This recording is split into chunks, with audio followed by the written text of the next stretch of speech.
Bismillahirrahmanirrahim. Assalamualaikum warahmatullahi wabarakatuh.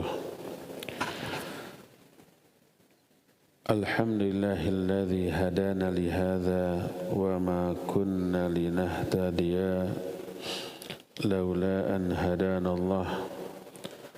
Wa ashhadu an la ilaha illallah wahdahu la syarika lah. Wa ashhadu anna Muhammadan abduhu wa rasuluh. Ya ayyuhalladzina amanu taqullaha haqqa tuqatih wa la tamutunna illa wa antum muslimun. Wa ba'd. Hadirin jamaah Masjid Agung Al-Ukhwah Bandung yang Allah muliakan, juga para pendengar radio Tarbiyah Sunnah Bandung dan juga beberapa radio lain yang ikut merilai, pemirsa beberapa stasiun TV. Alhamdulillah kita kembali berjumpa untuk memulai pembahasan kitab Al-Aqidah Al-Wasithiyah susunan Syekhul Islam Ibn Taimiyah rahimahullah. Syarahnya kita akan ambil dari syarah Syekh Muhammad bin Shalih Al-Utsaimin rahimahullah. Sebelum kita masuk kepada pembahasan isi kitab, pensyarah yaitu Syekh Al-Utsaimin memberikan muqaddimah. Beliau berkata, wa qabla an nabda al-kalam ala hadhihi risalati al-'azimah نحب أن نبين أن جميع رسالة الرسل من أولهم نوح عليه الصلاة والسلام إلى آخرهم محمد صلى الله عليه وسلم كلها تدعو إلى التوحيد.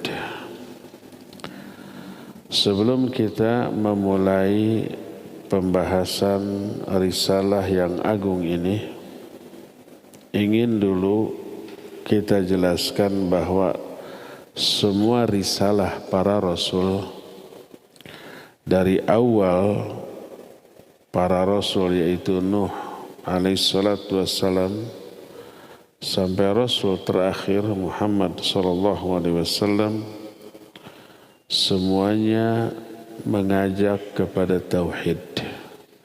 Inti dakwah para nabi, para rasul adalah mengajak manusia kepada tauhid. Makna mengajak kepada tauhid adalah mengajak manusia untuk hanya menyembah Allah dan tidak menyembah kepada selain Allah. Allah berfirman dalam Al-Anbiya 25, wa ma arsalna min qablika min rasulin illa nuhi ilaihi annahu la ilaha illa ana fa'budun.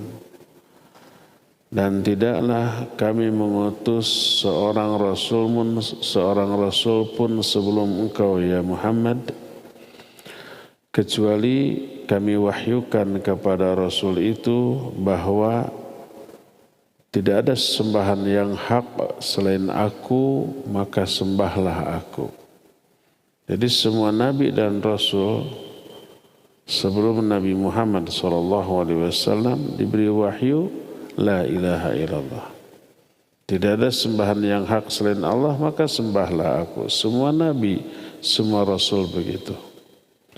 Walaupun syariatnya berbeda-beda, tapi inti dari dakwahnya satu, mengajak kepada tauhid, mengajak untuk mentauhidkan Allah, mengajak untuk mengesahkan Allah dalam hal ibadah, mengajak hanya beribadah kepada Allah dan tidak beribadah kepada yang lain. Makanya dalam surah An-Nahl 36 Allah menyatakan wa ma arsalna min qablika min rasulin wa laqad ba'atsna fi kulli ummatin rasulan an i'budullaha wajtanibut taghut. Sungguh kami telah mengutus seorang rasul kepada setiap umat. Rasul ini menyerukan an i'budullah, sembahlah oleh kalian Allah, wajtanibut taghut, dan jauhi oleh kalian taghut. Makna taghut sudah kita terangkan dalam konteks ayat ini, kullu ma ubida min dunillahi wa huwa radin. Segala sesuatu yang disembah selain Allah dan dia ridha disembah itu taghut.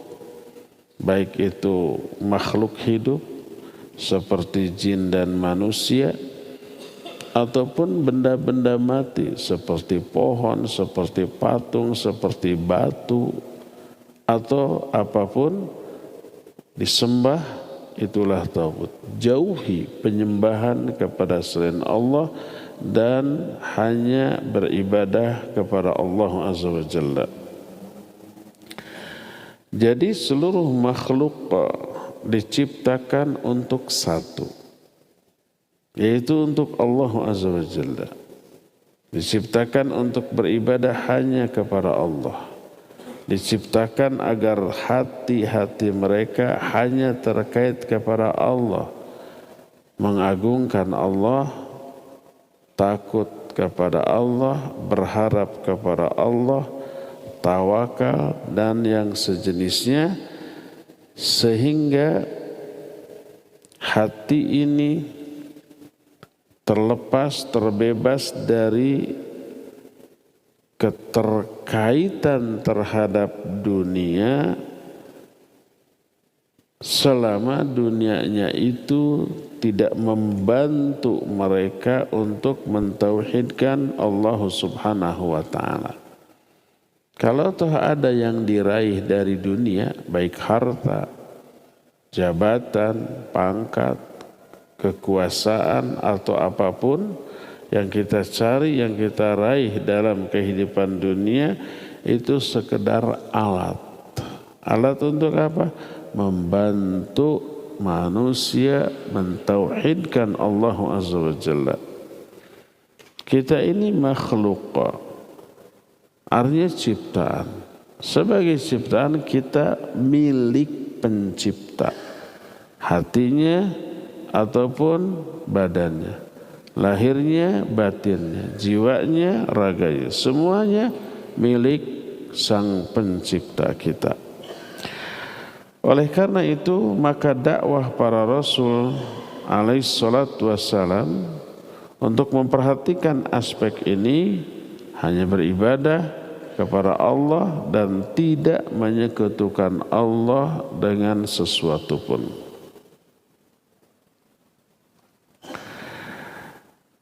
Lalu di antara seruan ajakan para Rasul untuk mengesahkan Allah Azza wa Jalla, aspek yang paling ditekankan di dalam mentauhidkan Allah Azza wa Jalla adalah aspek peribadatan, aspek penyembahan.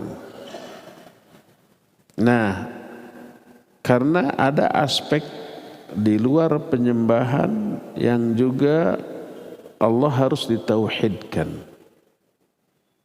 Makanya para ulama untuk memberikan penjelasan yang rinci agar tauhid ini benar-benar tegak di segala aspek, mereka memberikan penjelasan rinci, walaupun penjelasan para ulama beragam.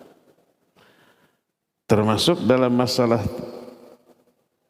penjelasan tentang tauhid beragam, baik pembagiannya ataupun istilahnya, tapi intinya sama. Sebagian ulama seperti Imam Ibnu Qayyim rahmatullahi alaih, beliau jelaskan dalam kitab Zadul Ma'an fi Hadi Khairil Ibad. Yang ini juga dikutip dalam kitab yang kita bahas setiap Jumat sore, Mukhtasar Ma'arijil Qabul. Ketika menerangkan masalah pembagian tauhid, Imam Ibnu Qayyim menyatakan tauhid dibagi dua. Ada dua jenis, dua macam. Pertama, tauhid ma'rifah wal itsbat. Kedua, tauhid al-qasad wal talab. Hanya dua. Tauhid ma'rifah wal itsbat artinya tauhid yang berupa pengetahuan. Ma'rifah itu ilmu, pengetahuan. Itsbat itu menetapkan. Ini teori, hanya berupa pengetahuan. Lalu dirinci, tauhid ma'rifah wal itsbat mencakup dua hal, yaitu itsbatuz zat dan itsbatu al-asma'i was sifat. Nah, adapun yang kedua, tauhid al-qasad wa talab. Al-qasad itu maksud, tujuan. Talab itu tuntutan. Dan tauhid al-qasad wa talab artinya tauhid yang menjadi tujuan pokok dari semua tauhid dan tuntutan pokok dalam bertauhid, yaitu mentauhidkan Allah dalam penyembahan. Kalau tauhid ma'rifah wal itsbat berupa pengetahuan dan penetapan, mengetahui, meyakini tentang zat Allah dan sifat-sifatnya. Zat Allah diistilahkan dalam istilah lain dengan ar-rububiyah. Asma wa sifat, ya asma wa sifat. Tauhid al-qasad wa talab diistilahkan tauhid al-uluhiyah. Itu penjelasan Imam Ibnu Qayyim. Ulama lain menyatakan bahwa tauhid ada tiga, rububiyah, asma wa sifat, dan al-uluhiyah. Kok beda? Perbedaan itu hanya perbedaan metodologi, metode dan sistematika pembahasan. Urutan materi penjelasan, tapi intinya sama. Jangankan dalam masalah tauhid, dalam disiplin ilmu yang lain juga sama. Umpamanya kita belajar bahasa Arab, nahwu sharaf, buku-buku yang dikarang oleh para ulama banyak dan berbeda metodologinya, urutan materinya, silabusnya beda, tapi inti ajarannya sama. Ada kitab ilmu nahwu namanya Matan al-Ajurumiyah. Ada Alfiyah. Alfiyah ini susunan Ibnu Malik. Itu jauh lebih lengkap daripada Jurumiyah. Tapi intinya sama. Tapi dalam Alfiyah Ibnu Malik tidak hanya nahwu sharaf, ada tajwid juga, ya. Adapun di Jurumiyah hanya nahwu saja, tidak ada tajwid, tidak ada sharaf. Ada lagi orang belajar nahwu dari kitab Nahwul Wadhih. Ada lagi orang belajar bahasa Arab dari buku Al-Arabiyah Lin-Nasyi'in. Ada lagi Al-Arabiyah Baina Yadaik. Ada lagi bahasa Arab li ghairi natiqina biha. Banyak isi penjelasannya, metodologinya, silabusnya, urutan materi dan istilah-istilahnya berbeda. Tapi intinya sama. Orang belajar bahasa Arab dari Jurumiyah, dari Alfiyah, dari Al-Arabiyah Lin-Nasyi'in, dari Nahwul Wadhih, hasil akhirnya sama. Cara baca kitabnya sama. Tidak ada perbedaan, walaupun metodologi belajarnya, kitabnya, cara penjelasannya, istilahnya kadang berbeda. Ada nggak orang setelah belajar bahasa Arab lewat buku yang berbeda, pas baca kitab berbeda, hasilnya tidak ada, sama. Atau contoh lain, belajar baca Al-Quran.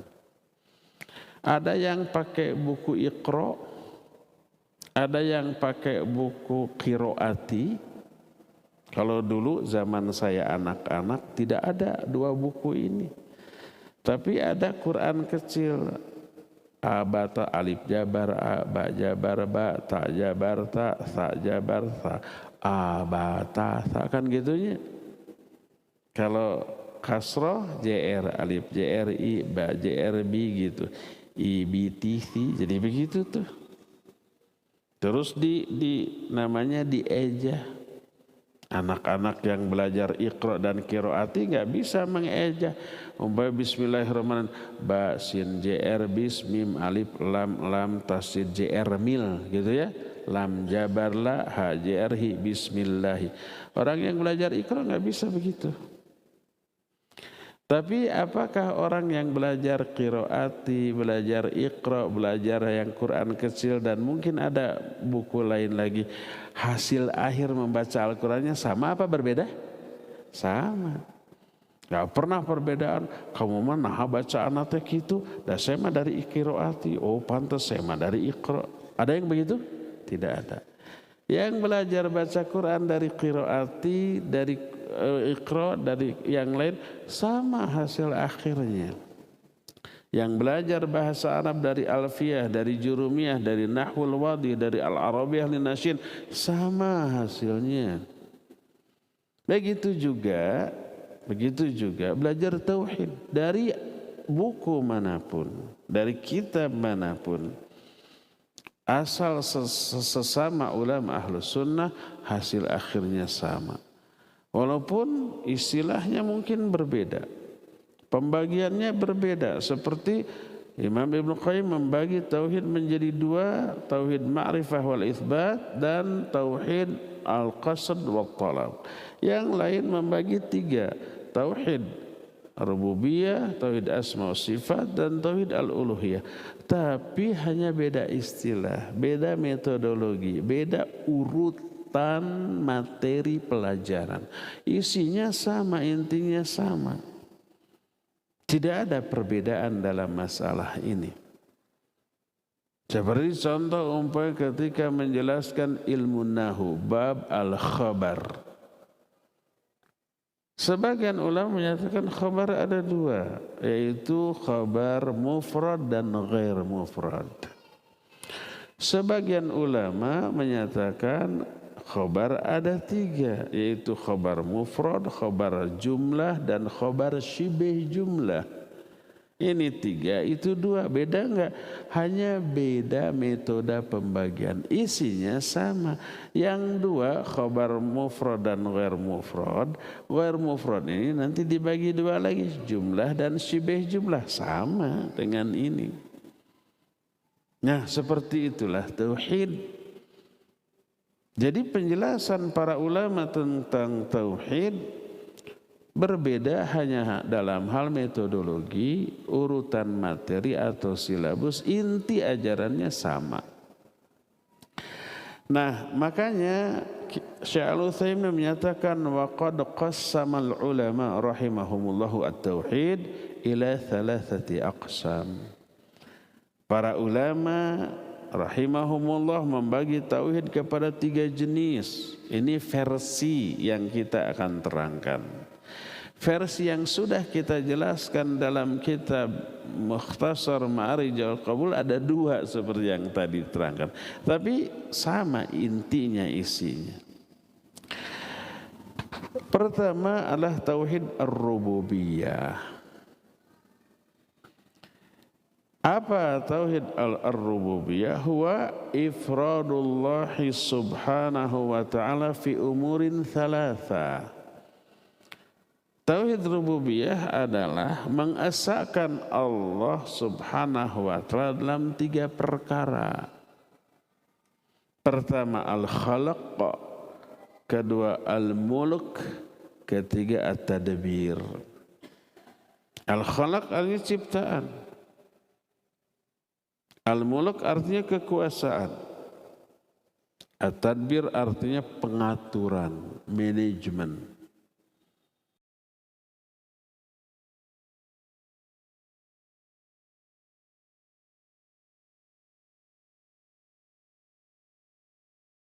Allah satu-satunya penguasa, pemilik, nggak ada pemilik. Dan Allah satu-satunya pengatur yang memanage, mengelola, mengatur seluruh alam dan kehidupan ini. Hanya Allah, tak ada yang lain. Meyakini Allah Esa dalam tiga hal ini berarti mentauhidkan Allah dalam hal ar-rububiyah. Lain kemana menghidupkan, mematikan, itu sudah masuk dalam tadbir, dalam hal mengatur. Loh yang memberi rizki, yang memberi madarat, yang memberi maslahat, kemana? Sudah masuk dalam tadbir, mengatur alam dan kehidupan, sudah tercakup. Ya. Dalilnya adalah pertama surah Al-A'raf 54. Allah berfirman, ala lahul khalqu wal amru. Ingatlah atau ketahuilah, milik Allah lah al-khalqu dan al-amru. Al-khalqu artinya ciptaan, milik Allah. Semua ciptaan ini, makhluk ini milik Allah. Dan al-amru, urusan. Urusan maknanya manajemen, pengaturan.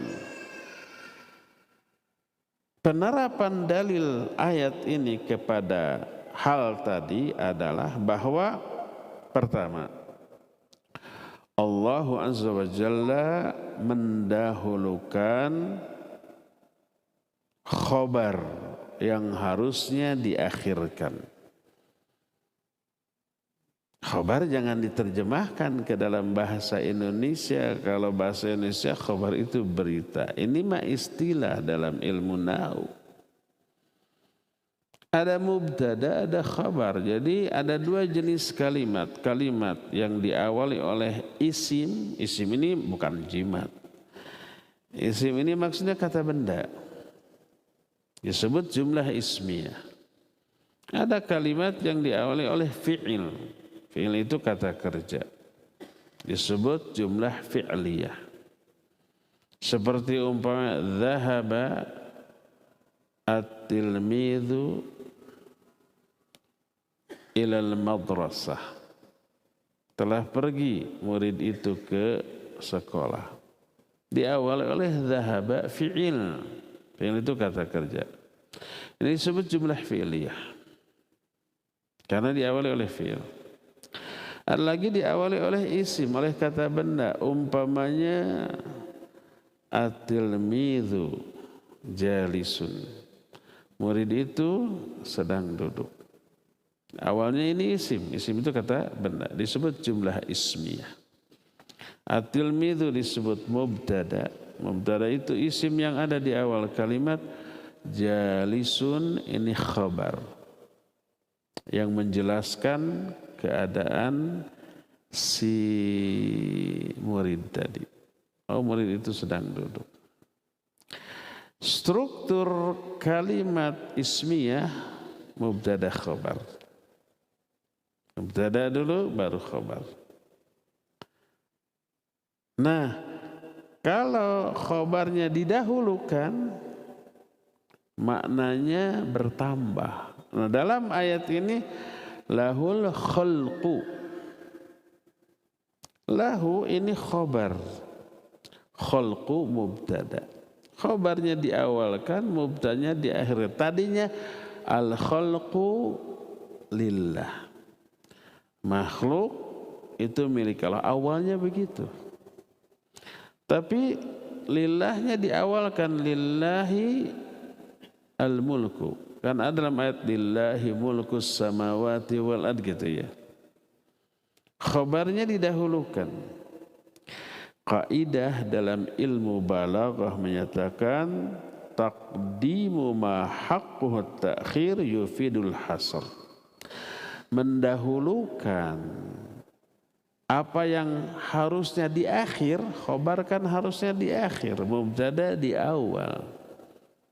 Tapi yang di awal ini, yang di akhir ini diawalkan. Mubtada'nya diakhirkan, khabarnya diawalkan. lahul khalqu yufidul hasar, memberi makna hasar. Hasar itu hanya. Jadi lahul mulku hanya milik Allah. Apa? Al khalqu, ciptaan makhluk semua hanya milik Allah.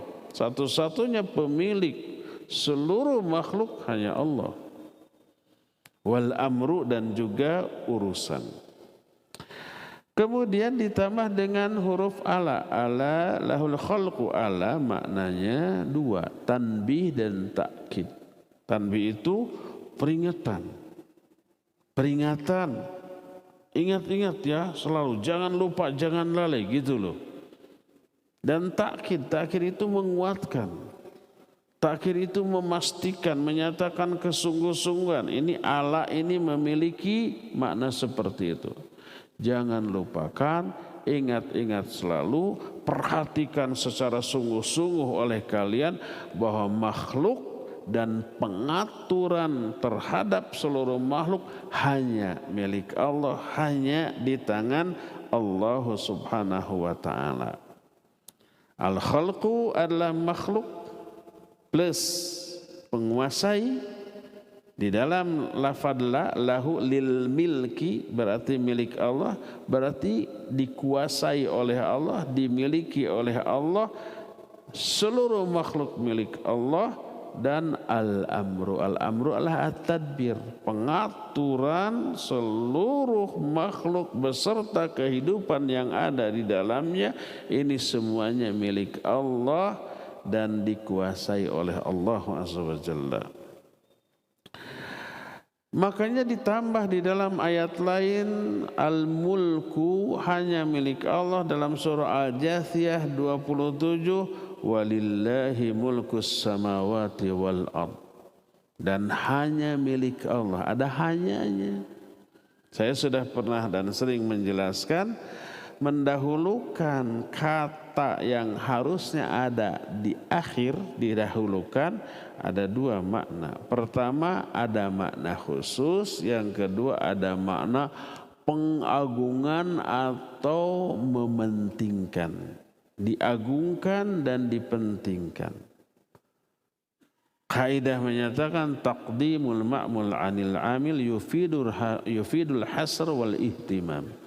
Mendahulukan kata yang harusnya di akhir, tapi didahulukan mengandung makna hanya dan penting. Saking pentingnya yang di akhir ini didahulukan. Harusnya as-samawatu wal ardu lillah. Harusnya begitu, awalnya begitu. Langit dan bumi milik Allah. Milik Allahnya didahulukan. Lillahi mulkus samawati wal ard.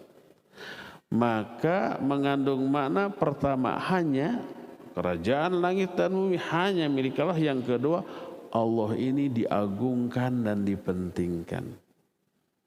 Saking agung dan pentingnya didahulukan yang harusnya di akhir. Maka dalam struktur kalimat ini ada mengandung hanya dan ada mengandung unsur pengagungan dan mementingkan Allah Azza wa Jalla. Dari sinilah maka kita mengetahui bahwa Allah harus diesakan di dalam hal penciptaan, pengaturan, dan kekuasaan serta kepemilikan. Allah lah satu-satunya pencipta, satu-satunya pemilik dan penguasa terhadap alam ini, dan satu-satunya pengatur alam ini. Meyakini ini berarti mentauhidkan Allah dalam hal ar-rububiyah. Kalau timbul pertanyaan, bukankah ada pencipta lain selain Allah yang Allah tegaskan dalam Al-Quran? Allah menyatakan ada pencipta lain selain Allah. Tapi pencipta terbaik adalah Allah. Selain Allah bukan tidak baik, tapi kadar kebaikannya di bawah Allah Azza wa Jalla dalam hal menciptakan. Ada pencipta lain selain Allah? Ya, ada. Kata siapa? Allah yang bilang dalam Al-Quran. Mudah-mudahan jangan ada orang yang jahil memotong ceramah saya hanya sampai di sini. Ada pencipta lain selain musyrik. Dengar dulu. Ini Allah berfirman di antara dalam surah Al-Mu'minun ayat 14, fatabarakallahu ahsanul khaliqin. Maha barakah Allah sebagai sebaik-baik pencipta, pencipta terbaik Allah. Kalau Allah pencipta terbaik, ada nggak pencipta lain? Ada, tapi tidak sebaik Allah. Kalau hanya satu-satunya pencipta mah nggak perlu disebut terbaik. Kalau terbaik berarti ada yang lain, ya enggak? Tapi terbaik adalah Allah. Ada enggak pencipta lain? Ya ada. Siapa? Makhluk. Bagaimana bentuk penciptaan atau ciptaan makhluk? Salah satunya adalah menggambar atau melukis makhluk hidup, atau yang lebih kuat lagi daripada itu, memahat atau mematung. Mematung artinya membuat patung. Bukan ngajanteng kayak patung, tapi membuat patung. Itu oleh Nabi SAW mengutip perkataan Allah disebut menciptakan. Sebagaimana sebuah hadis. Hadis ini diriwayatkan oleh Imam Bukhari dan Imam Muslim dalam kitab Sahih Bukhari dan Sahih Muslim, diterima dari Aisyah radhiyallahu anha, berkata Rasul sallallahu alaihi wasallam, inna ashaba hadis suwar yu'adzabuna yaumal qiyamah wa yuqalu lahum ahyau ma khalaqatum. Sesungguhnya pembuat gambar ini, ada gambar makhluk hidup. Sesungguhnya pembuat gambar makhluk hidup ini akan diazab pada hari kiamat.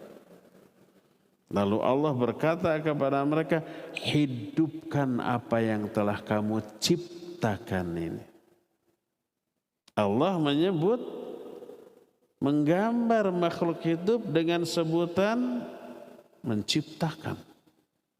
Ada ciptaan lain selain ciptaan Allah, yaitu ciptaan manusia dalam bentuk menggambar makhluk hidup, apalagi membuat relief,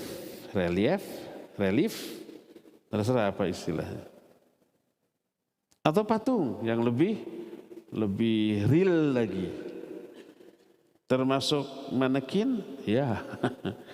Manekin jelas nggak kayak orang. Nah, itu nanti pembuatnya akan diazab pada hari kiamat, lalu dikatakan hidupkan apa yang telah kamu ciptakan ini.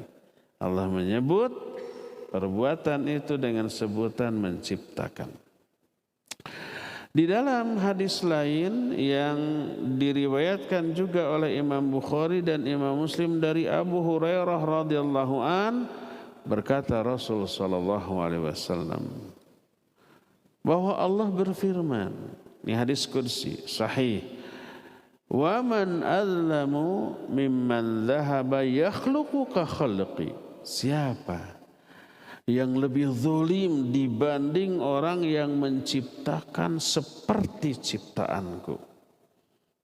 Maknanya membuat gambar, apalagi patung makhluk hidup, patung manusia kayak patung binatang kayak gitu ya. Pokoknya makhluk hidup yang Allah ciptakan, dibikin gambarnya, lukisannya, dibikin juga patungnya. Allah mengatakan itu menciptakan, dan itu perbuatan paling zalim. Wa man azlamu mimman dhahaba yakhluqu ka khalqi.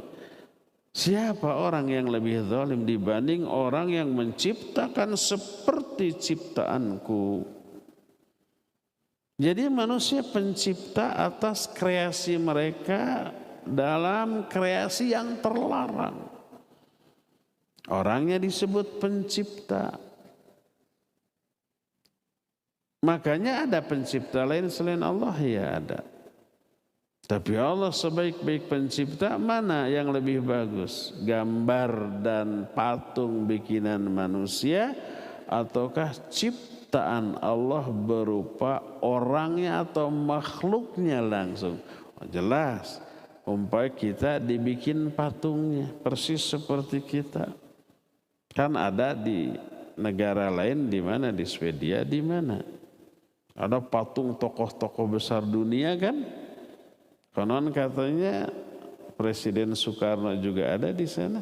Persis tidak? Persis.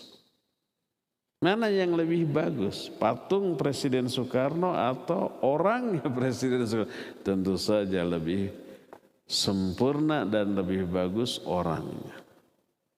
Jadi Allah disebut Ahsanul Khaliqin, sebaik-baik pencipta. Manusia bisa mencipta? Bisa, mampu.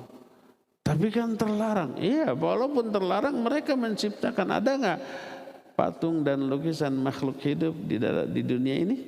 Banyak. Siapa yang menciptakan? Manusia. Kok bisa dikatakan menciptakan? Allah yang mengatakan itu melalui lisan Rasul sallallahu alaihi wasallam dalam hadis qudsi tadi. Nih, hidupkan apa yang telah kamu ciptakan. Orang yang paling zalim adalah orang yang menciptakan seperti ciptaanku. Itu penjelasan yang pertama, bahwa ada pencipta lain selain Allah dan pencipta itu diancam dengan azab yang dahsyat. Yang kedua, nah ini yang hari Selasa yang lalu kita membahas ini di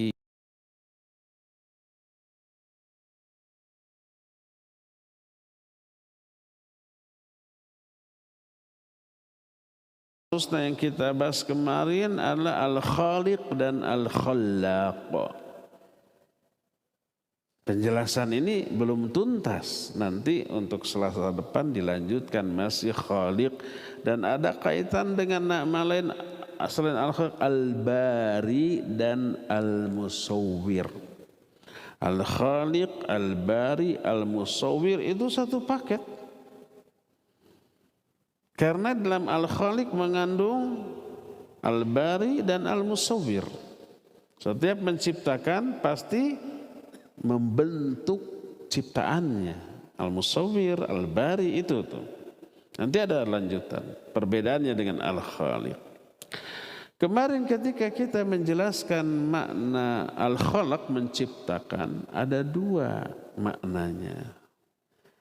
Pertama, yang dimaksud menciptakan itu mengadakan sesuatu yang tadinya tidak ada dan berkreasi terhadap ciptaan tanpa contoh sebelumnya. Ini makna menciptakan. Allah menciptakan langit dan bumi. Maknanya langit dan bumi tadinya tidak ada, lalu diadakan oleh Allah dan berkreasi atas seluruh yang terkait dengan langit dan bumi secara detil. Ukurannya, bahannya, bentuknya tanpa contoh dari siapapun, karena tidak ada langit dan bumi sebelum itu. Berkreasi. Ya Allah mengadakan yang tadinya tidak ada, ya berkreasi terhadap apa yang Allah adakan. Itu maksudnya menciptakan. Dan menciptakan dengan makna ini tak ada yang mampu kecuali Allah. Makhluk tidak mampu. Makhluk bisa mengadakan tapi mencontoh. Makhluk membuat umpamanya pesawat terbang. Teorinya mencontoh burung ciptaan Allah. Makhluk membuat baik motor ataupun mobil kendaraan. Mencontoh binatang-binatang yang berlari kencang di darat. Makhluk umpamanya membuat kapal selam. Mencontoh siapa? Ikan-ikan yang Allah ciptakan. Seperti itulah ya. Nah, Allah mah menciptakan dalam arti mengadakan yang tadinya tidak ada dan berkreasi atas segala hal secara detail tentang ciptaannya itu. Itu makna menciptakan yang pertama. Makna menciptakan yang kedua adalah mengada-adakan sesuatu yang tidak terbatas terhadap sesuatu yang sifatnya fisik, tapi juga perbuatan, tapi juga ucapan. Kata Allah, wa yakhluquna ifka, mereka menciptakan ifka. Ifka itu dusta. Dusta diciptakan oleh mereka, oleh manusia. Yang dimaksud dengan menciptakan di sini mengada-ada sesuatu yang tidak sesuai fakta. Dan itulah yang berkaitan dengan manusia menciptakan, maknanya mengada-adakan tadi. Jadi Allah Azza wa Jalla sang pencipta.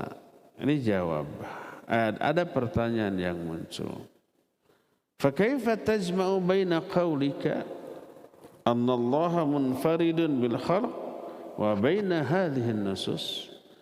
Bagaimana cara memadukan dua keterangan yang seolah-olah bertolak belakang? Pernyataan pertama, Allah as-sa dalam hal menciptakan. Tapi di nas-nas yang tadi kita bahas, ada pencipta lain selain Allah. Manusia menciptakan patung atau gambar. Kata Allah itu menciptakan. Katanya as-sa dalam hal penciptaan. Tapi kok ada pencipta lain selain Allah? Dan itu perkataan Allah sendiri. Tapi sebaik pencipta adalah Allah, huwa ahsanul khaliqin.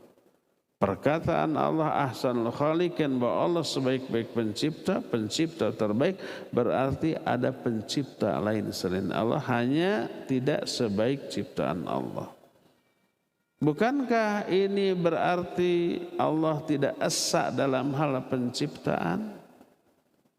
Dijawab oleh para ulama. Dan ini diterangkan oleh Syekh Al-Utsaimin, kata beliau, innal khalqa huwal ijad wa hadza khasun billahi ta'ala. Amma tahwilu syai' min surah ila ukhra fa innahu laisa bi khalqin haqiqatan wa in sumya khalqan bi itibari takwin lakin fil waqi laisa bi khalqin taman. Kalau makna menciptakan artinya mengadakan sesuatu yang tadinya tidak ada, itu khusus bagi Allah dan Allah infirad dalam hal itu. Infirad itu menyendiri, hanya Allah satu-satunya. Adapun kalau menciptakan dalam arti mengubah sesuatu kepada bentuk lain. Sesuatu sudah ada sebelum diubah ke bentuk lain. Ini sebenarnya pada hakikatnya bukan menciptakan, walaupun diungkapkan dalam bahasa kita dengan menciptakan. Maka sudah masyhur di kalangan kita, siapa pencipta umpamanya bohlam? Dijawab apa? Thomas Alva Edison. Disebut pencipta, ya enggak? Siapa pencipta mesin uap? Siapa pencipta listrik? Siapa pencipta ini? Itu masyhur di kalangan kita. Masuk kepada kurikulum dan pelajaran di sekolah. Ya, semua sepakat itu adalah ciptaan. Padahal sebenarnya bukan mengadakan yang tadinya tidak ada. Apakah sebelum diciptakannya listrik tidak ada? Ada. Cuma dalam bentuk yang lain. Sebelum ada bohlam yang diciptakan oleh Thomas Alva Edison, Ada enggak cahaya yang keluar akibat listrik? Ada, yaitu apa? Petir, kilat, purinya, caang kan? Nah itu saja. Lalu dari sana dikreasikan oleh orang lahir bohlam dan seterusnya.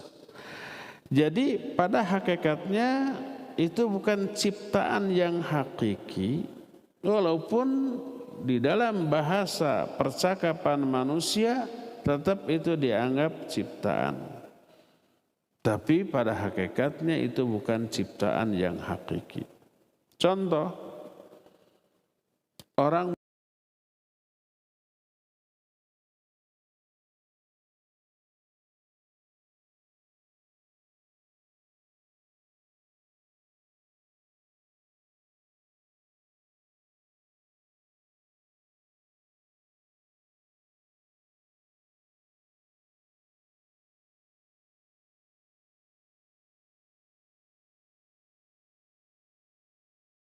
yang tadinya bentuknya tidak karu-karuan, kayu ini dihasilkan dari pepohonan, kemudian dikreasikan, dibentuk sedemikian rupa menjadi kotak pipih dengan ketebalan sekian.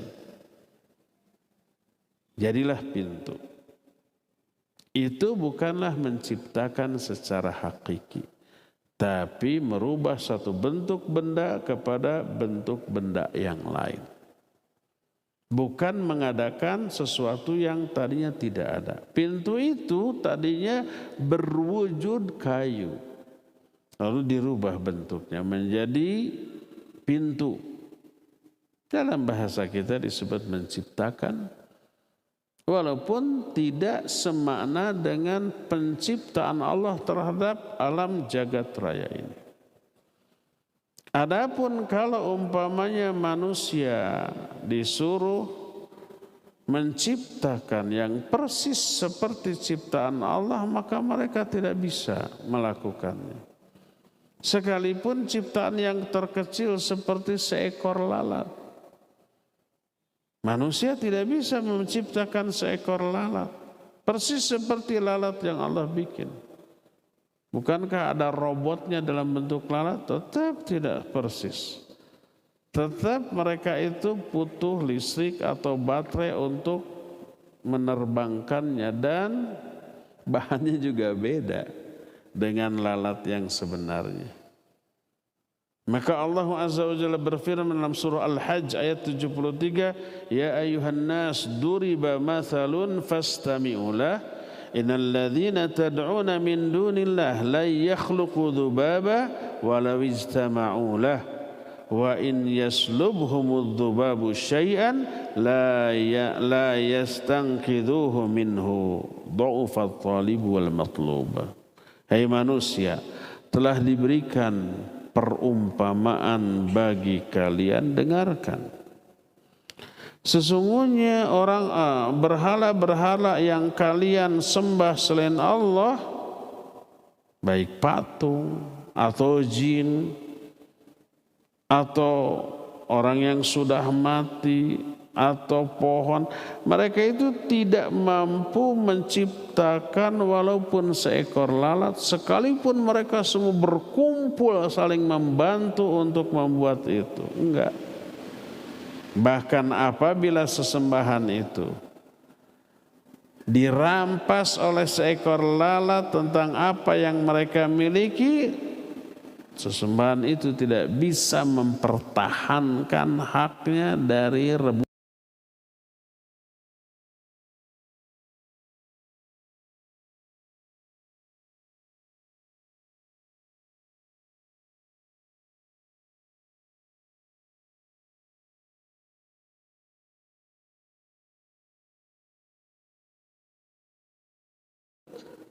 Menclok, hinggap, dikueh lalu direbut, dibawa kabur oleh lalat.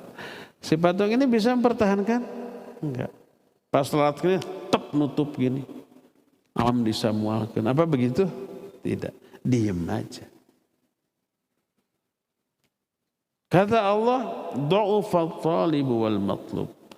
yang menyembah lemah, yang disembah lemah. Lebih lemah yang disembahnya. Kalau yang nyembahnya dipukul, dia nangkis dan membalas. Kalau yang disembahnya patung, diapa-apakan juga nggak bisa ngapa-apain, getok, teke. Apa nangkis? Nonjok, balik? Enggak. Lemah dia, lebih lemah daripada yang menyembahnya. Nah, di dalam ayat ini Allah Azza wa Jalla menyatakan la yakhluqu dzubaba wa la yajtama'u lah. Mereka ini tidak mampu menciptakan walaupun hanya seekor lalat. Yang mereka bisa lakukan, orang yang hidup umpamanya hanya mengubah benda makhluk yang sudah ada diubah kepada bentuk yang lainnya. Lalu mereka menyebut itu sebagai perbuatan menciptakan. Allah tidak mengingkari bahwa itu menciptakan, oke, nggak apa-apa. Kalian menganggap itu menciptakan dan itu adalah ciptaan kalian. Dan Allah lah tetap sebaik-baik pencipta. Manusia tidak bisa membuat seperti ciptaan Allah. Menyerupai ya, tapi tidak sesempurna ciptaan Allah Subhanahu wa ta'ala. Oleh karena itulah maka yang dimaksud ada pencipta lain selain Allah, yang dimaksud menciptakan itu tidak sesempurna ciptaan Allah, karena makna menciptakan di sana hanya mengubah satu bentuk kepada bentuk lain, mengubah satu bahan kepada bahan yang lain, maka itu pun secara bahasa disebut menciptakan. Tapi tetap tak ada yang sesempurna ciptaan Allah. Dengan demikian yang dimaksud Allah infirad dalam hal menciptakan, infirad itu satu-satunya.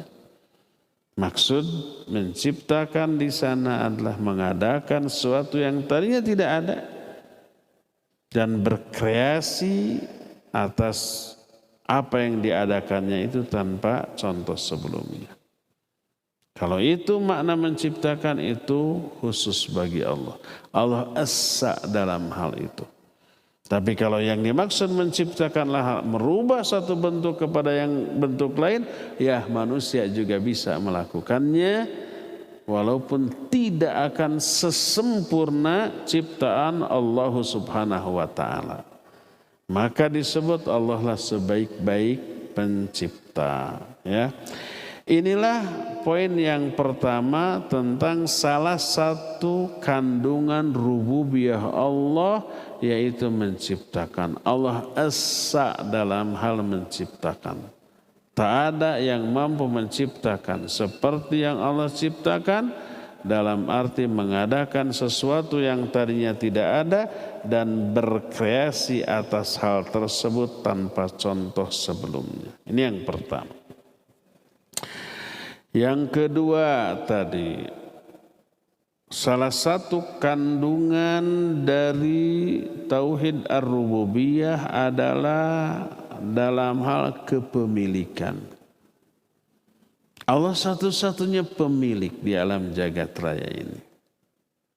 Makhluk tidak memiliki apapun. Tapi bukankah Allah juga menyatakan makhluk memiliki sesuatu? Seperti dalam surah An-Nur 61, ini adab dalam berkehidupan, bersosialisasi. Kita boleh makan di sebuah rumah tanpa izin pemiliknya. Di rumah-rumah tertentu, rumah orang tua, rumah paman, rumah uwa, rumah adik, rumah kakak, rumah keponakan. Termasuk adalah rumah-rumah yang kuncinya kamu miliki. Walaupun dimiliki sementara. Umpama ada orang punya rumah mau mudik lama, mungkin sepekan, mungkin sebulan. kuncinya dititipkan ke kita. Tolong jaga. Bisi aya nu mangku gitu ya. Bisi dicuriin. Bisi nanti pulangnya loh rumah saya sudah enggak ada, dicuri orang, bisi gitu. Maka kita boleh makan dan minum apapun makanan minuman yang ada di rumah yang kuncinya dititipkan ke kita. Allah mengistilahkan kamu memiliki kuncinya. Surah An-Nur ayat 61, au ma malaktum mafatihahu, atau rumah-rumah yang kuncinya kalian miliki. Walaupun milik sementara selama dititipkan saja. Pemiliknya pulang lagi ya bukan milik kita lagi. Milik si pemilik. Rumah-rumah ada pemiliknya ya. Dalam bahasa kita, kita memiliki rumah itu ya. Kita memiliki rumah, memiliki motor, mobil, sepeda, HP. Memiliki ya. Dan Allah mengakui itu milik. Termasuk umpamanya zaman baheula ya, kalau zaman sekarang tidak ada. Hamba sahaya itu milik tuannya. Dan Al-Quran menyatakan au ma malakat aimanuhum, atau hamba-hamba sahaya yang kalian miliki. Hamba sahaya itu milik bagi tuan. Jadi makhluk memiliki apa yang mereka miliki, baik benda mati ataupun makhluk hidup memiliki makhluk hidup seperti hewan-hewan ternak, binatang peliharaan itu milik tuannya. Memiliki orang seperti hamba saya milik dari tuannya. Memiliki benda mati seperti rumah, kalau zaman sekarang mobil, motor dan seterusnya. Jadi ada pemilik lain selain Allah. Tapi kenapa disebutkan Allah esa dalam hal memiliki? Bagaimana memadukan dua keterangan ini? Satu keterangan menyatakan Allah esa dalam hal kepemilikan. Tak ada pemilik selain Allah. Tapi keterangan lain menyatakan kata Allah manusia memiliki rumah, memiliki kunci, memiliki hamba sahaya. Bagaimana memadukan dua hal ini? Ketika menerangkan hal ini berkata para ulama, al-jawabu annal jam'a bainahuma min wajhain. Jawabnya adalah memadukan dua keterangan ini ada dua sisi penjelasan. Sisi yang pertama, kita akan jelaskan di pertemuan yang akan datang. Sekarang sudah habis waktunya. Cukup penjelasan ini sampai di sini dan kita masih punya sisa waktu untuk bertanya jawab. Apabila ada pertanyaan dipersilakan. Wa sallallahu ala nabiyina Muhammadin wa ala alihi wa ashabihi wasallam.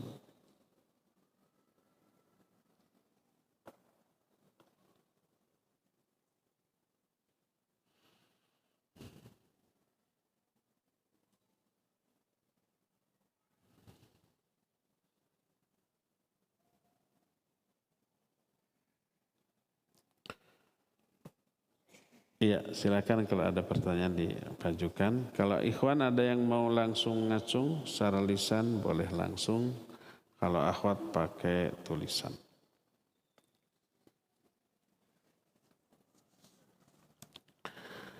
Pertanyaan pertama.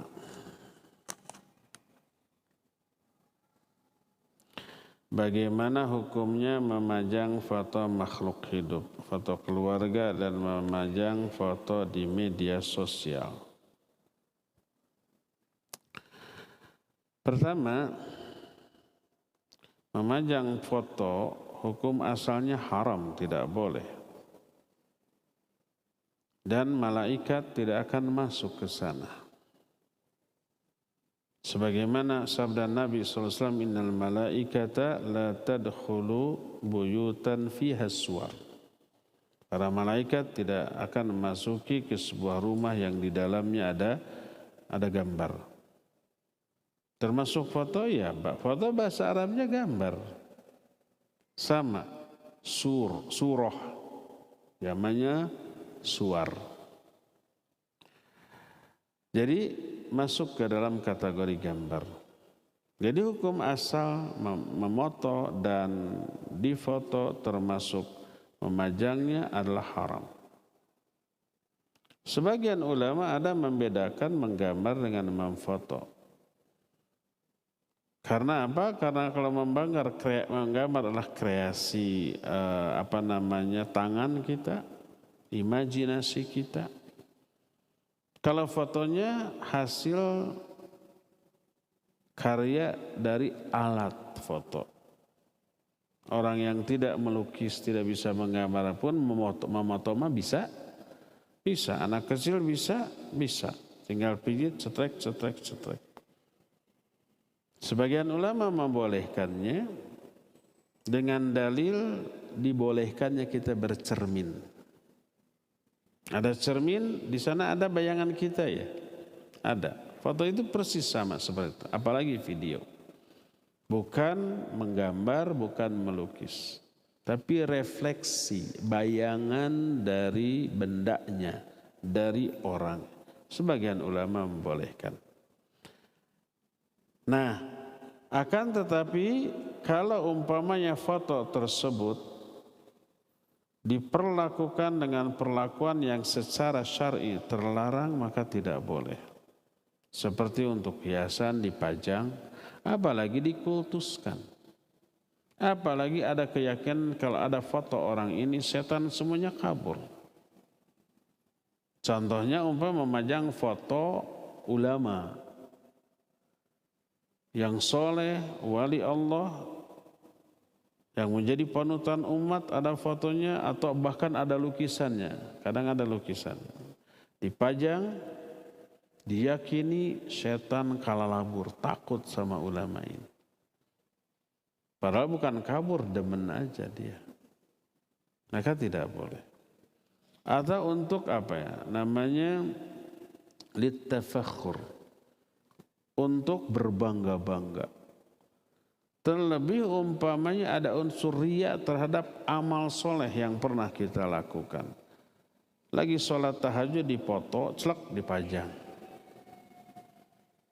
Kalau ini nyaris tidak ada. Orang memajang foto lagi di sholat nyaris tidak ada. Tapi ada orang sedang melakukan amal soleh agar semua orang di dunia tahu, lalu difoto, lalu dipajang. Ada? Amal soleh apa itu? Haji atau umroh. Ya depan Ka'bah ceklek, apalagi berdoa. Acting doanya ya enggak? Ada orang yang tolong fotokan saya. Dijebeu-jebeuin. Doa enggak? Enggak. Udah, lihat. Ah jelek, sekali lagi. Pura-pura lagi. Lalu itu dipajang. Untuk apa? Namanya litafakhur. Untuk berbangga-bangga dengan amal soleh. Itu selain bisa menghapus amal umroh atau haji, juga terkena azab karena riyanya. Jangankan haji atau umroh sunnah. Salat yang merupakan kewajiban yang lebih kuat disebut rukun Islam kedua. Kalau riya diazab, fawailul lil musallin. Dua ayat berikutnya, alladzina hum yuraun, orang yang riya dalam salat. Ditolak itu salatnya dan diazab. Semua amalan begitu. Dan foto salah satu media atau alat riya. Kadang-kadang amalnya belum dilakukan, riyanya sudah didahulukan. Pas daftar umroh, ceklek dipoto, dipajang di media sosial. Doakan teman-teman lagi daftar umroh, semoga mabrur. Riyanya didahulukan, umrohnya belum. Sebulan lagi tuh. Sebulan sebelum berangkat daftar, dari daftarnya aja sudah diriakan. Apalagi pas lagi manasik, doakan ya, semoga terfahami. Umrohnya belum. Ketika kumpul di bandara, ceklek-ceklek ada videonya. Bismillah berangkat, semoga umrohnya mabrur. Ada yang begitu? Banyak. Jadi double dosanya. Ya, dia itu memajang foto yang bisa menyebabkan malaikat tidak akan masuk. Yang kedua, riya dengan amal solehnya. Adapun kalau difoto karena ada kebutuhan, maka bisa boleh, bisa sunnah, bisa wajib. Yang wajib contohnya umpamanya memajang foto di beberapa kartu identitas. Yang apabila tidak ada foto, hukum bisa dimanipulasi. Seperti di KTP. Harus ada foto di paspor. Harus ada foto di surat nikah, buku nikah. Harus ada foto di ijazah. Harus ada foto. Kalau nggak ada foto di sana bisa dimanipulasi, ya enggak? Ini bawa aja perempuan ini istri saya, nih surat nikahnya, tapi nggak ada foto. Bisa dimanipulasi. Paspor mau keluar negeri, ini paspor saya, tapi nggak ada fotonya, padahal pinjam paspor orang. Bisa saja. Ini ijazah saya nggak ada fotonya, dipakai melamar gitu pekerjaan, diterima. Ada manipulasi kalau nggak ada foto, maka wajib ada foto di sana untuk menghindarkan adanya manipulasi. Bisa sunnah kalau umpamanya kita mengadakan kegiatan daurah, dakwah dibiayai oleh muhsinin, oleh donatur, untuk memberikan keyakinan minta laporan berupa foto, oke.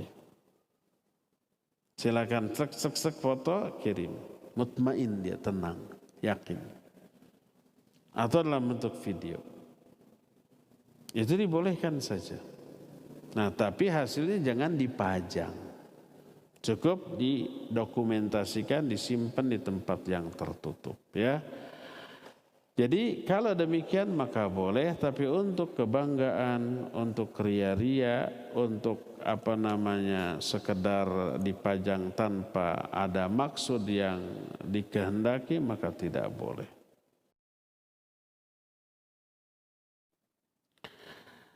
Mertua saya sering sekali memanggil anak saya dengan sebutan rajanya nenek. Apakah perbuatan tersebut bisa merusak akidah? Tidak. Itu saking sayangnya aja, ya.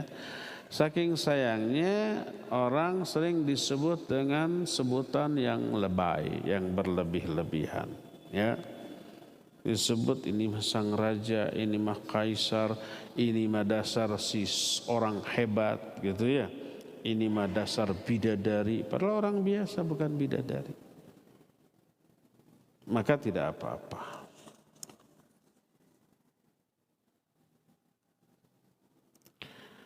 Apakah ada jin keturunan yang bisa mengikuti kita atau keluarga kita? Ada.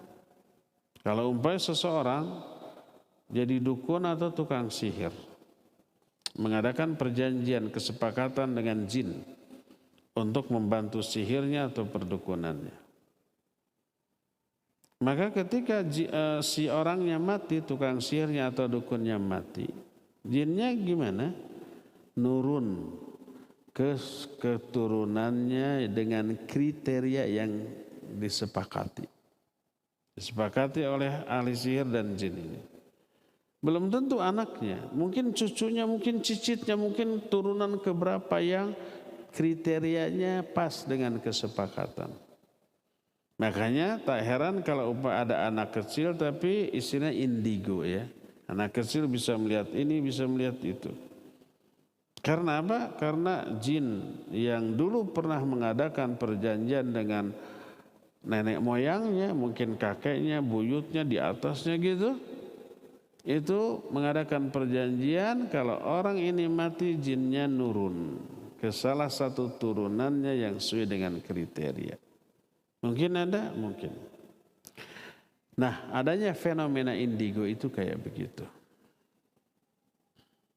Bagaimana cara mengusirnya? Ajarkan ke anak indigo ini tauhid. Suruh dia menghafal Al-Quran, banyak ngaji, banyak zikir.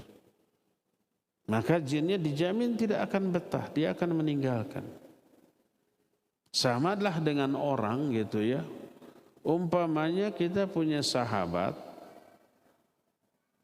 awalnya kita dan sahabat ini sama-sama ahli maksiat. Soulmate gitu. Mabok bareng, judi bareng, zinah bareng, ngedrugs bareng, nyolong bareng gitu ya. Kitanya tobat. Kita tinggalkan semua itu. Kita ganti ke masjid, ngaji terus. Soulmate kita nggak ingin berpisah, ngikut kita. Tapi dia tidak tobat. Dia tetap mabuk, dia tetap judi, dia tetap ngedrugs gitu, dia tetap melakukan banyak maksiat. Ngikutin kita ke masjid, betah nggak? Nggak akan betah. Dengar kita baca Quran. Dia dengarnya inginnya musik, dengarnya baca Quran. Nggak betah akhirnya. Nggak seru ngikutin orang, akhirnya terputus persahabatan. Akhirnya dia pergi meninggalkan kita. Karena dia nggak akan betah dibawa ke masjid terus, ngaji, ikut pengajian, baca Quran, saum Senin Kamis dan seterusnya gitu ya. Malam bangun tahajud, nggak betah, keganggu, lagi tidur, ini bangun malam baca Quran, tahajud, nggak betah. Pasti dia pergi. Jin juga begitu. Jadi kalau orang yang diikutinya ternyata berpegang teguh kepada Quran Sunnah, ahli ibadah, tauhidnya lurus dan kuat, kerjaannya berzikir, membaca Al-Quran, memurojaah hafalan Quran, dia akan pergi dengan sendirinya, ya, dan dia akan sembuh dari indigonya, insya Allah. Bolehkah minta diruqyah syar'i kepada orang lain? Kalau pertanyaan boleh tidaknya, boleh, tidak dosa. Tapi kehilangan kesempatan masuk surga tanpa hisab. Salah satu syarat masuk surga tanpa hisab tidak minta diruqyah. Bukan tidak diruqyah. Kalau ada orang datang, saya ruqyah kamu ya, nggak apa-apa, karena kita nggak minta, biarkan. Jangan sampai tolong, jangan, saya mau masuk surga tanpa hisab. Nggak masalah, nggak hilang hak itu karena kita tidak minta. Maka Nabi SAW diruqyah sama malaikat Jibril, sama Aisyah, sama sahabat lain. Nabi juga suka meruqyah orang lain. Nggak masalah kalau meruqyah, saling meruqyah boleh. Karena itu saling menolong, ta'awun al-birri wat taqwa. Minta diruqyah hukum asal boleh, tidak dosa, hanya kehilangan kesempatan masuk surga tanpa hisab. Masih bisa masuk surga? Masih. Tapi mungkin dengan hisab. Ringan apa berat? Tergantung amal. Kalau amalnya amal soleh, ya bisa ringan hisabnya ya.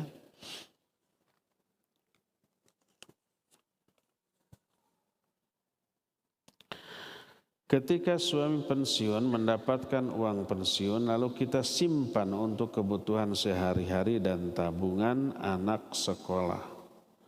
Terus makannya gimana kalau disimpan? Setelah 1 tahun harus dikeluarkankah zakat malnya? Tergantung. Jadi gini, kalau sudah terkumpul sejumlah nisab. Sekarang nisab itu katakan 84 gram emas. Kalau 1 gram emas sekarang 1 juta. Saya nggak tahu harga emas. Anggaplah 1 juta ya. Maka nisabnya berarti uangnya itu sejumlah 84 juta. Kalau sudah terkumpul tabungan 84 juta, mulailah dihitung haul. Pas terkumpul itu umpamanya tanggal 1 Syawal. Udah dihitung. Nanti tanggal 1 Syawal berikutnya dan jumlah uang yang disimpan itu tidak berkurang, wajib keluarkan zakat 2,5% dari simpanan ini. Kalau belum mencapai 84, baru 80 enggak.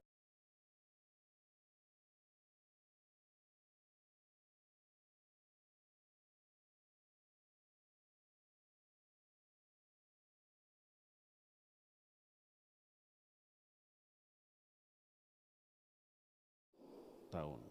Satu di antara dua syarat ini belum terpenuhi, belum wajib zakat. Ya. Apapun sumber uangnya, baik gaji yang masih bekerja atau pensiun atau warisan atau hasil jual barang ratusan juta gitu ya, pas hasil jual barang disimpan 200 juta, jual mobil umpamanya disimpan 200 juta, dihitung kapan itu disimpan, setahun kemudian masih tetap persen.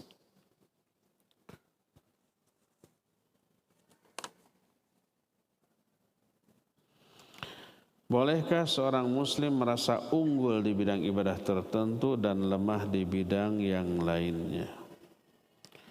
Saya merasa berat untuk saum sunnah dan bangun di sepertiga akhir malam. Godaannya kantuk yang berat, kepala pusing saat saum sunnah. Tapi saya merasa mudah ringan untuk ibadah sosial, misal infak sedekah, secara materi atau uang.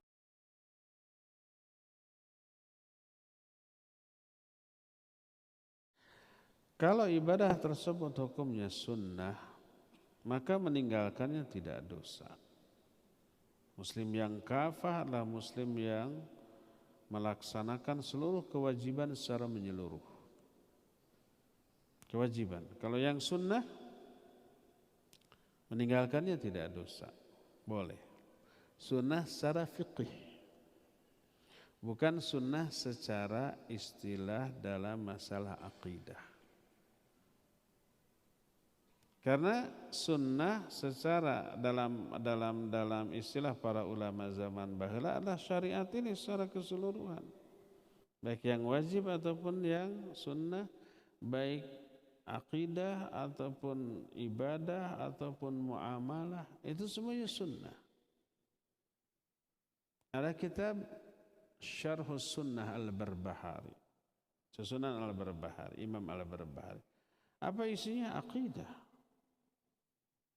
Padahal itu dinamai sunnah, penjelasan tentang sunnah. Ada kitab hadis.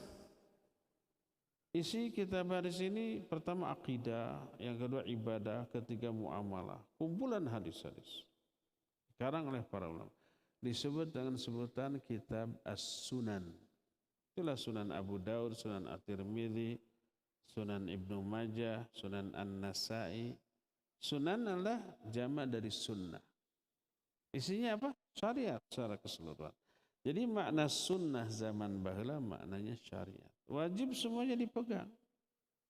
Maka berkata Ibnu Umar radhiyallahu anhuma, man taraka sunnah faqad kafara.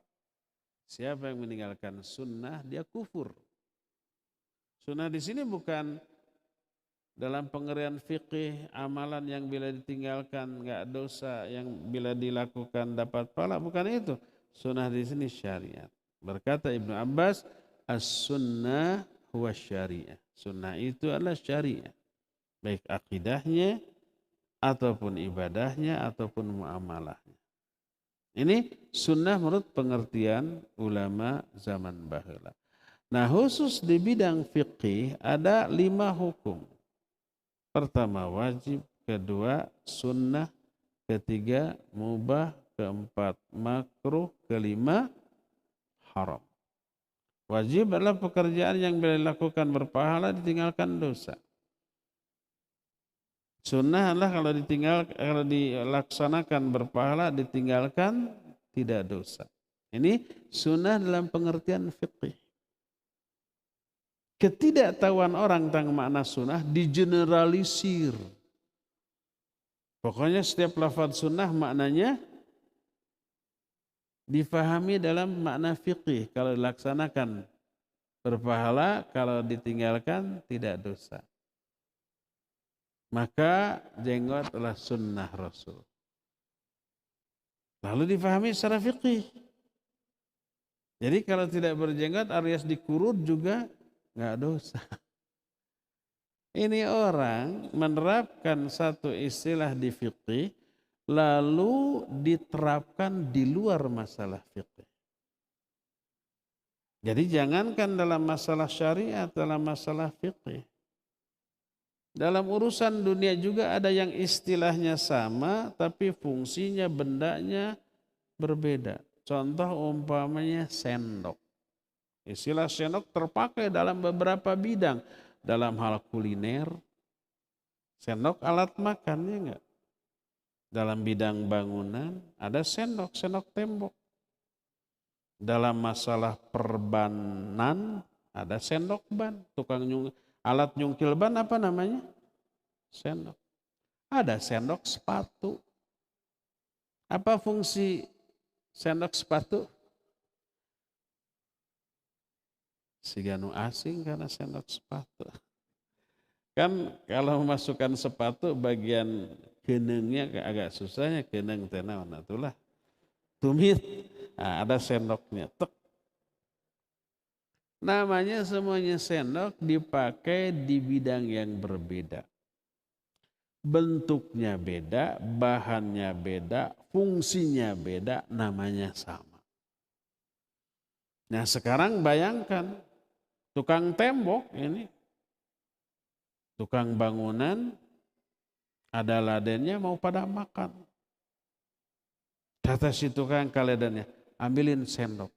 Dikasih sendok tembok. Padahal yang dimaksud sendok untuk makan. Nih, dower tuh. Jadi istilah terapkan di bidangnya masing-masing. Sunnah di bidang fikih jangan diterapkan di sunnah di bidang akidah. Nanti ketika memahami perkataan Ibnu Umar, man taraka sunnah faqad kafara, siapa yang meninggalkan sunnah dia kufur, berarti yang tidak tahajud kafir. Yang tidak saum Senin Kamis kafir. Yang tidak rawatib kafir. Bisa begitu nantinya. Itu karena apa? Mengeneralisir istilah. Enggak boleh, ya. Makanya kan ada tuh pedangdut. Jangan di sunnah. Jangan diwajibkan. Karena dia memahami sunnah dalam masalah fikih diterapkan dalam masalah akidah. Ya ngaco jadinya. Sama dengan makan pakai sendok tembok nanti. Jebol nih bibirnya, dower. Nah, jadi kalau ada orang di kalangan kita yang tidak mampu saum Senin Kamis, tidak mampu tahajud, sebenarnya tidak berkaitan dengan fisik. Fisiknya kuat. Orang ini kalau Ramadan gimana? Saum apa tidak? Saum pasti. Kunang-kunang apa tidak? Di sini tadi disebutkan saya merasa berat saum sunnah. Godaannya kan kepala pusing saat saum sunnah. Kalau saum Ramadan pusing apa tidak? Tidak. Jadi ini aspek psikis, bukan fisik. Tingkatkan iman. Cari motivasi. Kalau umpet termotivasi saum dijamin hilang itu pusing. Termasuk umpamanya berat mau bangun sepertiga akhir malam. Tapi pas ada Piala Dunia, berat apa tidak? Tidak. Nago gue. Bahkan direncanakan sejak siang, siangnya tidur. Pas ba'da Isya langsung tidur. Dipasang alarm jam 1 karena mainnya jam 1. Begitu bangun setengah 1 langsung bikin cikopi sa panci. Biar nggak ngantuk. Untuk Piala Dunia usahanya keras. Karena apa? Termotivasi. Pertama senang kepada pola permainannya. Kedua ada tim yang sedang didukung.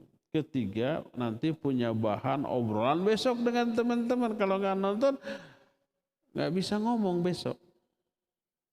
Motivasinya gede, makanya dia bangun. Coba cari motivasi yang membuat kita terdorong untuk tahajud. Apa motivasinya?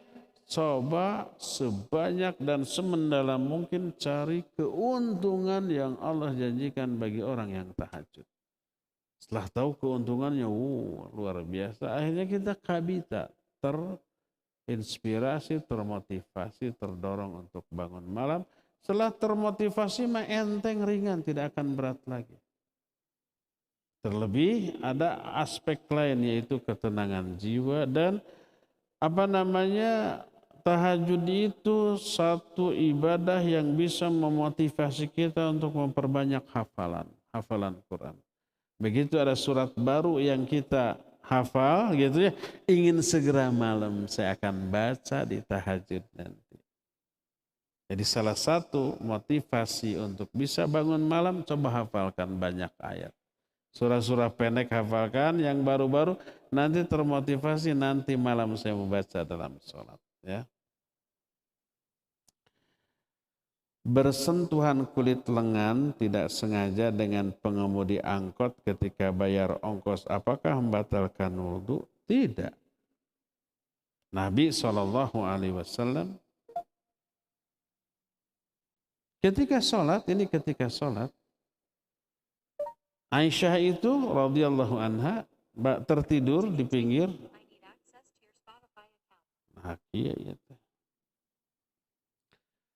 si kakinya itu nelonjor ke tempat sujud Nabi SAW.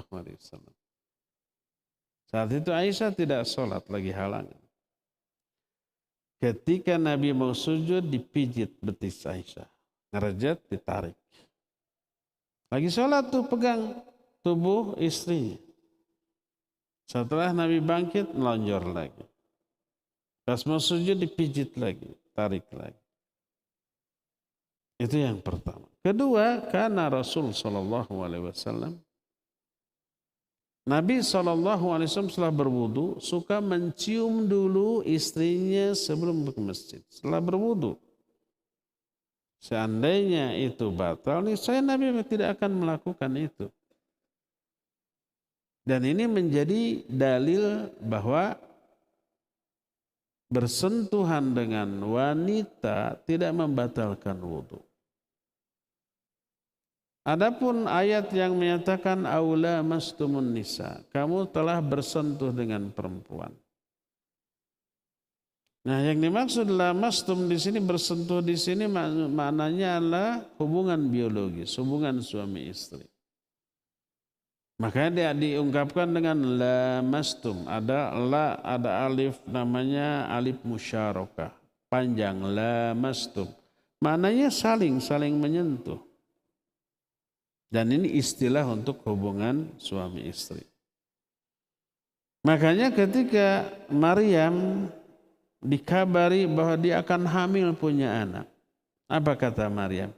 Bagaimana mungkin saya punya anak walam yamsasni basyarun, padahal saya belum pernah disentuh oleh seorang laki-laki pun.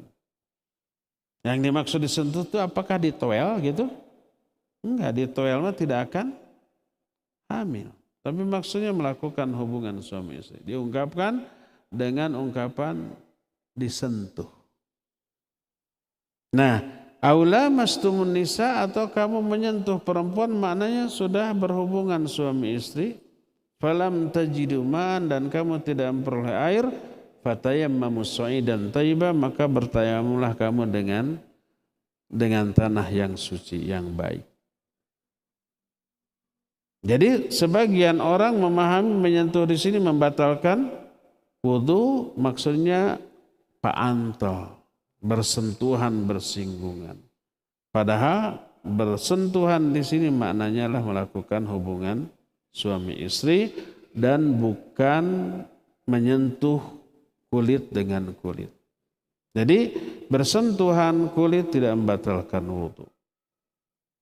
Tapi tetap haram. Kata Nabi SAW, kalau kalian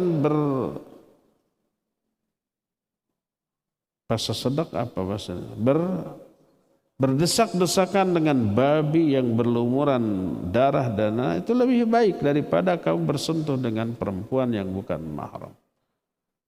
Jadi menyentuh perempuan yang bukan mahram dengan sengaja haram. Maksiat ya maksiat, tapi maksiat tidak membatalkan wudu. Kalau orang setelah wudu lalu umpah gibah, apakah wudunya batal? Tidak. Kalau sudah berwudu berdusta, berdusta maksiat. Apakah wudunya batal? Tidak. Maksiat tidak membatalkan wudu. Tapi tetap haram, jangan. Jangan karena kata Ustaz juga tidak batal wudu, terus saya gibah setelah wudu. Ditegur, nggak boleh gibah dosa. Kata Ustaz juga tidak batal wudunya. Betul wudunya tidak batal, tapi dosa. Kata Ustaz juga menyentuh perempuan tidak batal. Hayo di toilet. Iya, tidak batal, tapi dosa, tidak boleh ya.